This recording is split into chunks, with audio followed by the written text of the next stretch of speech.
3 days of inspiration, content, and connections with fellow executive women at leading retailers and brands. You can't miss the 2021 Women in Retail Leadership Summit.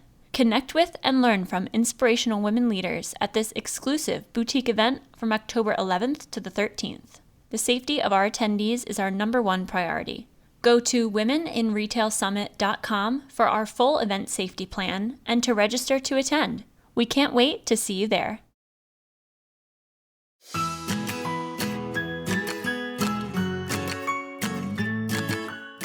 Hello and welcome to Women in Retail Talks. I'm Christina Stidham, Digital Content Director at Women in Retail Leadership Circle. Today, I'm joined by sister duo Tanya Thompson and Shari Wilson, co-founders of DreamGirls, the female and Black-owned, family-operated natural hair care brand. So Tanya and Shari, thanks for joining me today. Thank you so much for having us, Christina. We appreciate it. So first off, could you tell me about the genesis of DreamGirls and what the business looks like today? Tell me about your customers and their hair. Well, this is Tanya. We started pretty much in the back room of my mom's home where I used to do hair.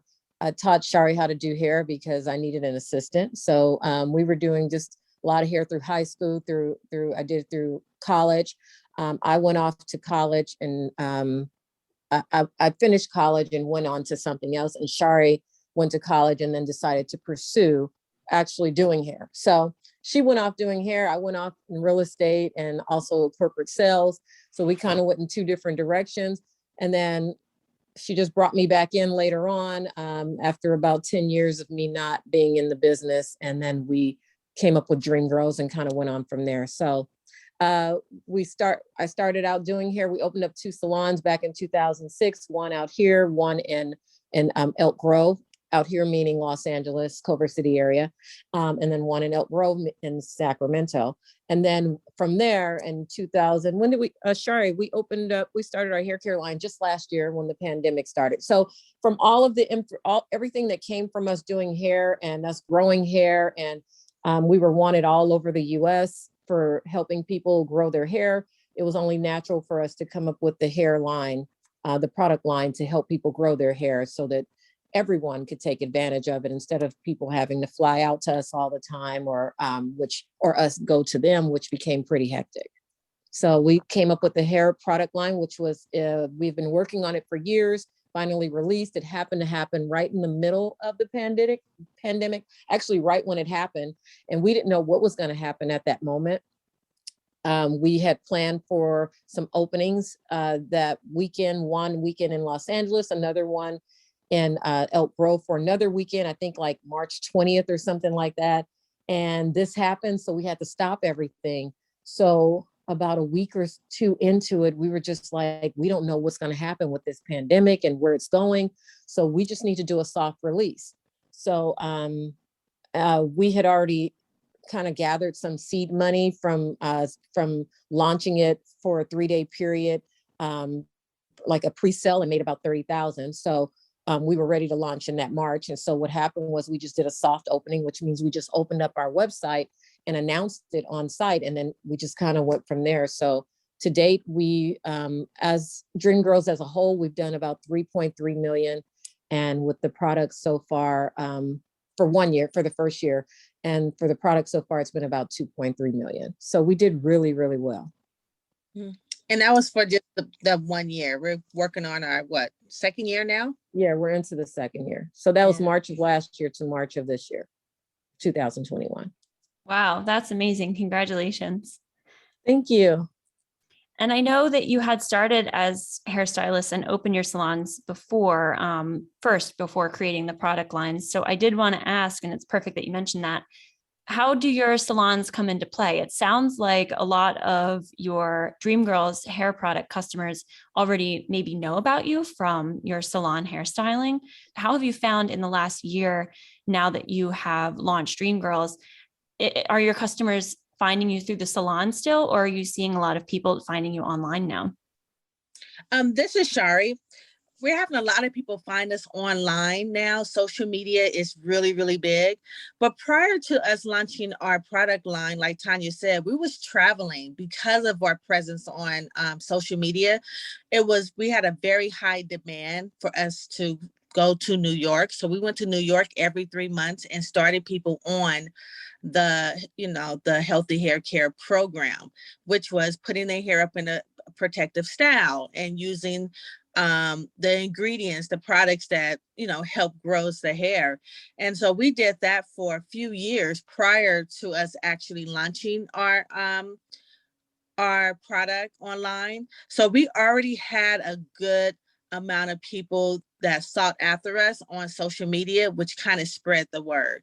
Now, today, people are still finding us on social media, and it's just going wild. Like, people is buying every day. More people is finding out about us every single day. We have people still flying into us who's never, been to us before. So social media has played a big part in getting the word out about our system and our program. This is Tanya. We actually thought that by coming out with the product line that it would release us a little bit from doing hair in the salon and people wanting to come, but we found that has actually been a counter effect. So I feel like now that we've released the product, even more people want to come to us. So it's hard because, to keep up with the demand, but yeah, we did think that would kind of release us a little bit, but no, it seems like it encouraged them to want to come even more. Wow. Yeah, that kind of makes sense, because I feel like we hear from a lot of these online retailers that didn't have physical spaces, that once they open the physical spaces, their online presence really fuels the growth of those physical spaces. So it's interesting how you're seeing your setup kind of fluctuate back and forth, but that definitely makes sense that social media is fueling your salons as well. So speaking of that growth and your 3.3 million in sales for your healthy hair care system collection, what else do you think attributed to the growth of your brand in such a competitive space? What else came into play for your rapid growth there? I'm going to this is Tanya, do a correction. We did about 2.3, 2.4 million in product sales. The remainder is in service sales from DreamGirls. So, and then we're on our way to hopefully that plus some for the upcoming year.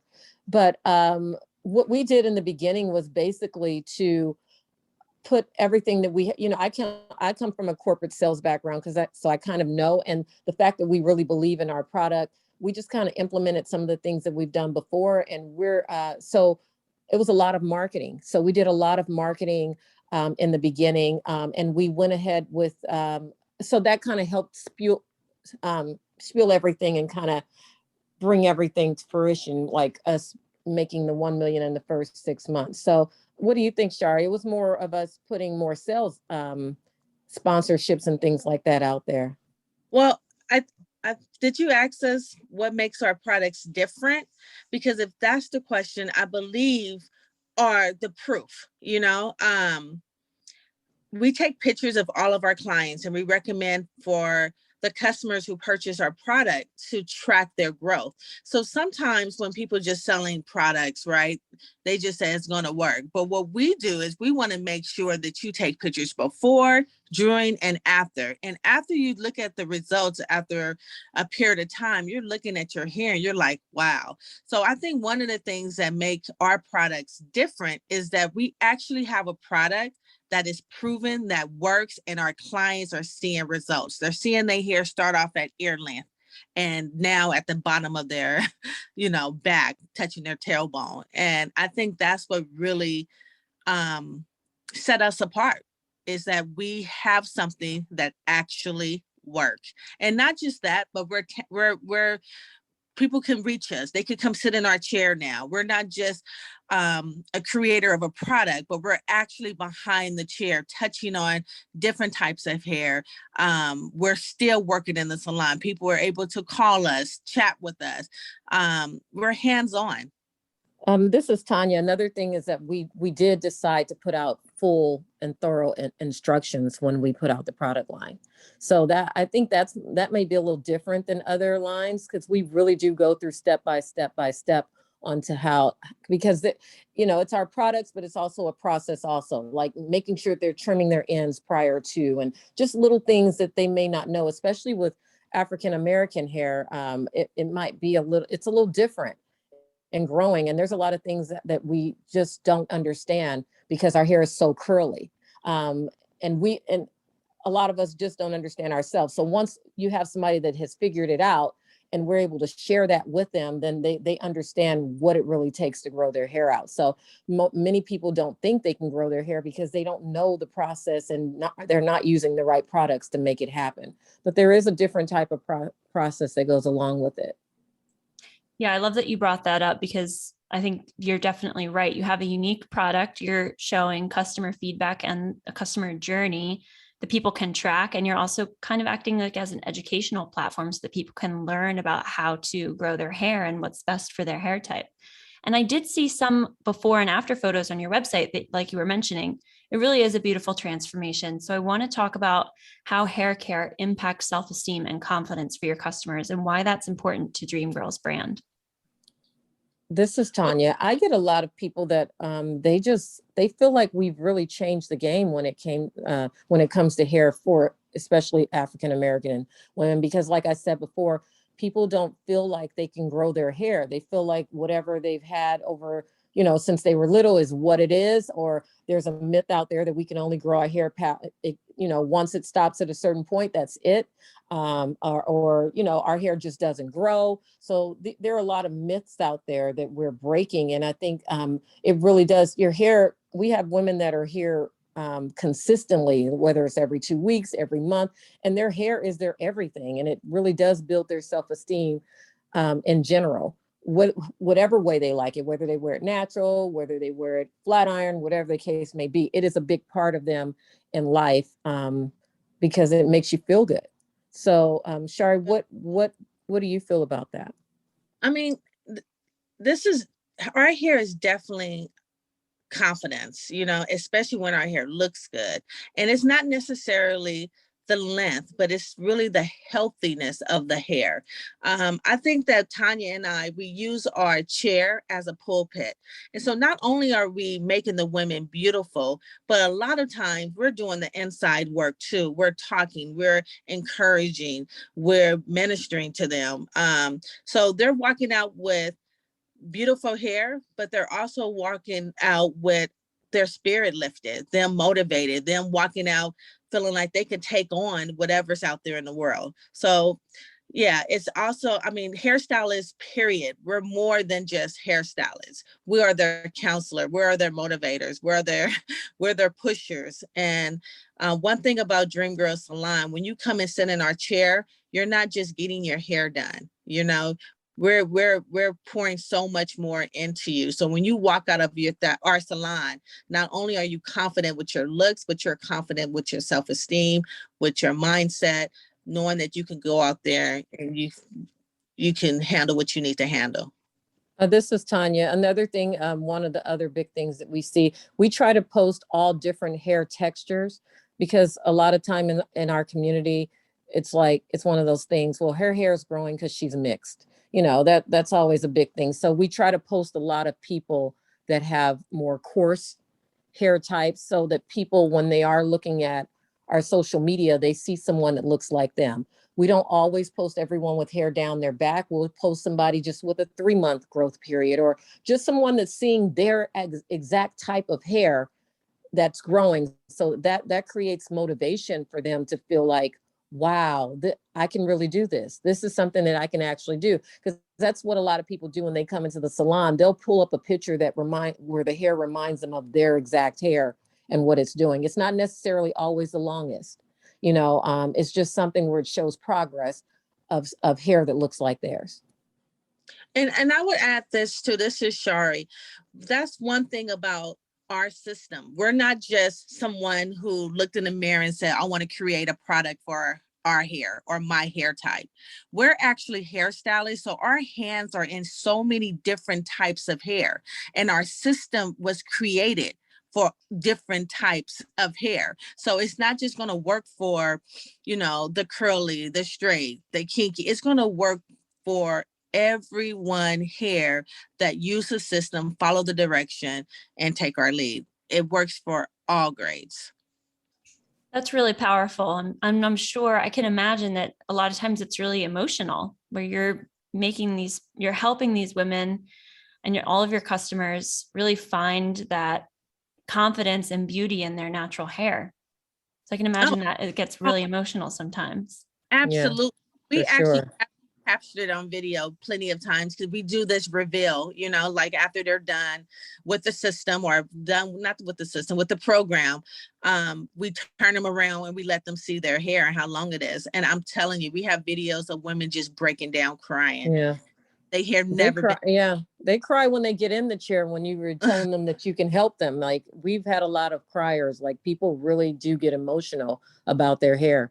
And another thing that we do, especially if they come into the salon, the first thing that we do is do an inspection of their hair and their scalp. So sometimes there's other things that are going on with them that may not necessarily be the result of how they're taking care of their hair, but sometimes it's coming from the inside, so we're always recommending if we see something that's out of the ordinary, because like Shari said, we do thousands of heads. So we've seen thousands of hair types, scalps, situations. So, I mean, we've told people to go to the doctor for certain situations that we've seen, and they found out they either have an autoimmune situation or sometimes cancer, because there's so many things that start in the scalp area and people don't recognize that. Sometimes they're just low on iron, low on vitamin D, just certain things that may be going on. They may have had rapid weight loss and their protein is low. So there's so many more factors involved sometimes. So when we always make sure that we can tell them, before we just promise the world, go see your doctor first, because something is not right. Yeah, and that's so important because we can touch someone here, or after a while we can look at the hair. I'm like, okay, something's not right. And I had a situation where a woman, I kept telling her, you need to go to the doctor, and she kept putting it off. And finally she went to the doctor, and the doctor told her, we don't need to do a blood test for iron, you're fine. And she went back, she forced him, he finally did it. That next day they called her and said, get to the emergency room immediately. We need to do a blood transfusion. Yeah, that has Wow. happened several times, situations like that. This is Tanya, several times. I have one woman who had cancer. Her hair just started falling out at the bowl. And I'm like, you need to get to the doctor because something is not right. And she ended up having thyroid cancer. Thank God she overcame it. But yeah, it was the beginning. So many things happen on the scalp. And so we don't make it just about the growth. It's about health. Yeah. And a good hairstylist, a very good hairstylist that really care about the not just the how it looks when you walk out, but the inside and what's going on. They should be able to look at that and find something's not right. Something just isn't right. Tanya and I, we also own a cosmetology college here in Sacramento, and that's one of the things we teach our students. You have to dig deep. You have to. It's not just about styling. Wow. Yeah, it sounds like you're both doing really powerful work. That is really testament to what people can experience when they come to you. So that's amazing. Yeah. I do want to pivot the conversation a little bit because we haven't talked about leadership and business yet. And we do like to ask our guests all about that side of it as well. So I'm wondering, being sisters and business partners in a family-run business, what do your day-to-day roles like? How do you run the business together? Who handles what roles? What does that look like? Well, this is Shari. I learned a lot from my older sister. Tanya is older than I am. Oh God. Okay. And, I really, I really learned how to run my business from her. And as far as our day to day, Tanya is definitely over the finance decisions and making the calls as far as what's not working, what's working, what we need to do. So I really let her sit in that department. As far as motivating my team, getting them ready, getting them, pushing them to do their best. I believe that's my department and hers, but she's really the behind the money, making sure things just make sense, making sure that when we're talking to our lab or we're talking to our manufacturers, things just make sense.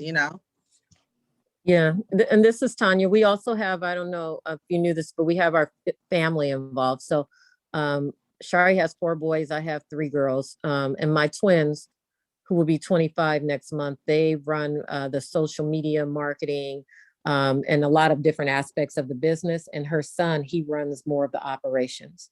So they help us because we're still in the salon at least 3 days a week, about 3 days a week. So there's so many things that, like, we have a whole agenda today of a bunch of about 5 appointments that are set up. So they coordinate our calendars and make sure that we're meeting with certain people to make sure, that's going to help us run this business correctly. Wow, that's so cool. It really is a whole family effort. That's amazing. And you're teaching your kids such valuable like business and life skills too. That's really, really awesome. And speaking of, Sherry, you mentioned that you learned a lot from Tonya when you were younger. Who do you both turn to for business or leadership advice now? Do you have a network of support, other business mentors, other women who you can turn to? Oh, absolutely. I have a few women here in Sacramento that I go to for mentorship. I also have John Maxwell. He's an amazing amazing leadership program, and Darius Daniel, he's also have a great leadership program. But I do have local women here that really is there when I need them. And Tanya, you do too. Tanya's a part of a few organizations. Yeah. Who, I'm a part of a few organizations, and I just do a lot of research online. So whoever I come across that, may be giving valuable information, I take bits and pieces of that information and kind of align it with things that I'm already working on or things that I want to do. So I'm constantly doing a lot of research. No one person in particular. mm-hmm. Great. Yeah. And with this much interaction and one-on-one time with your community, with your customers, I'm sure that you have started to act as mentors yourselves for other women who are, looking for advice. So that leads right into my next question is, can you share any tips for our listeners, other women who have a great idea for a product or a company, but aren't sure where or how to start? And maybe you want to talk specifically to the experience of being Black women leading a business, however you want to address this question. Yeah. This is Shari. So one thing I would say, and Tanya, you can follow back up with this, is that sometimes when we're thinking about things that we want to do, we get so discouraged because we look around and sometimes people is already doing it. What I recommend and what I suggest to people is that do it anyway, because you're going to be authentic to who you are. Don't try to copy anyone else. I use, for example, when I opened up my salon in Elk Grove, it was literally 25 salons on my boulevard. And I didn't care. I went in and I opened that salon and I was true to who I was. I wasn't trying to be like anyone else. I listened to what God was telling me to do. I moved forward.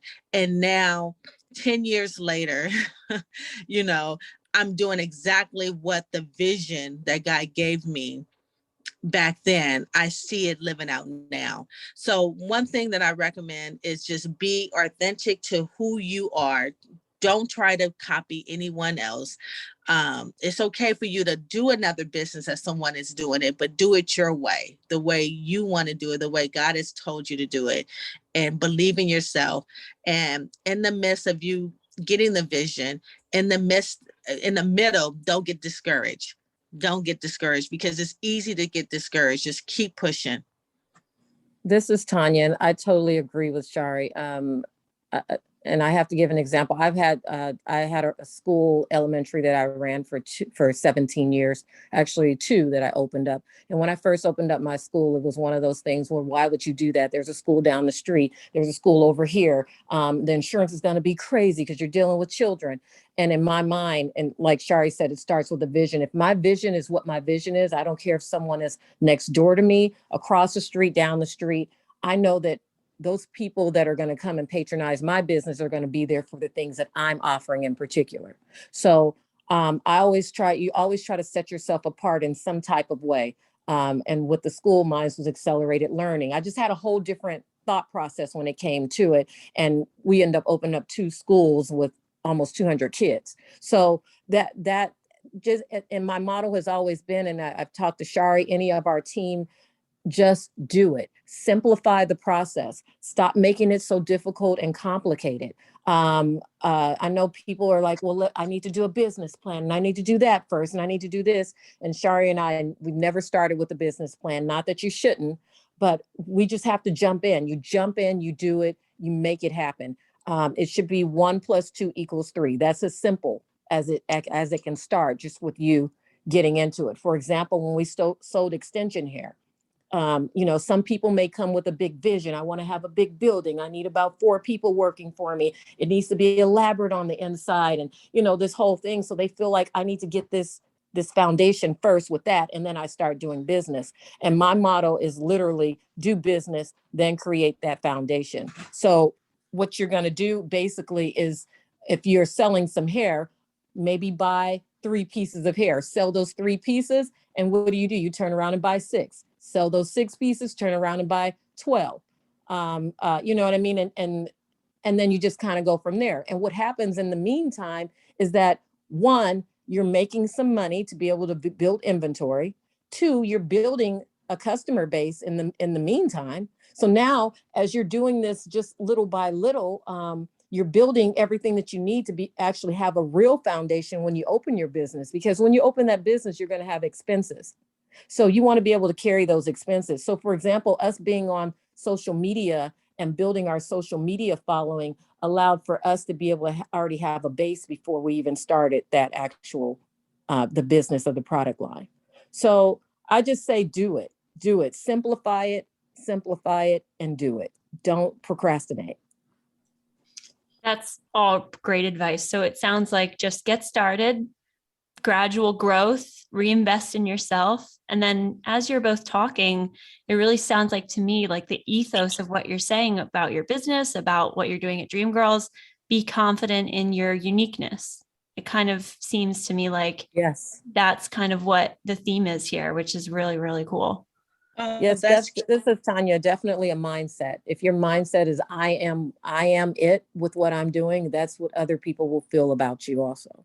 And remove all the naysayers. Remove everyone who's telling you cannot do it or that doesn't make any sense. You have to remove them. And just remember, because they don't see it possible for them a lot of time, and it could be your family members, it could be your siblings, sometimes it can even be your spouse.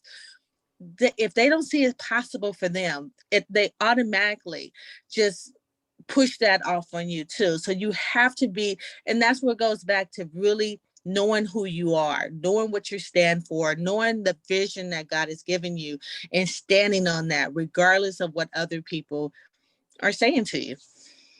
Powerful stuff. So my last question, what's next for DreamGirls? Wow, this is Tanya. So we are coming out with a product line, our curly hair line.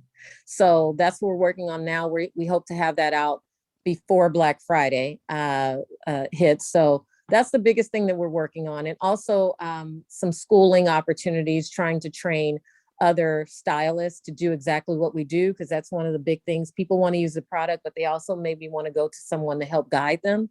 So we're trying to start some type of certification program, but everything is just taking time so that we want to be able to have stylists all over the country and outside if need be. Yeah. And also just not, mentoring other stylists, like Tanya said, but not just in our program, but also trying to really shift their mindset. Because in the hair industry, we're already looked at as like the lower scale. When people say you're a hairstylist, they don't really see that you can make millions, So really trying to change that mindset, and also allow them to see what type of business career path they're on. I mean, the hair industry is a multi-billion-dollar industry, and if you look at the salary scale, around, they say the hairstylists make what, 40, 30, $60,000 a year. And a lot of hairstylists come in with that mindset. And so it limits them. So my whole goal is to really show hairstylists that they could make just as much as attorneys and doctors and regular entrepreneurs. And it's just about setting their mind and focusing. Yeah, Shari's correct. We do that in our salons now with all of our stylists. So they've definitely pivoted since, we've been mentoring them. Wow, that's amazing. Well, Tanya and Shari, thank you so much for joining me on this episode of Women in Retail Talks. I really enjoyed talking with you. You are two powerhouses that are really making an impact in your community. So thank you so much. Thank you so much. Thank you for having us.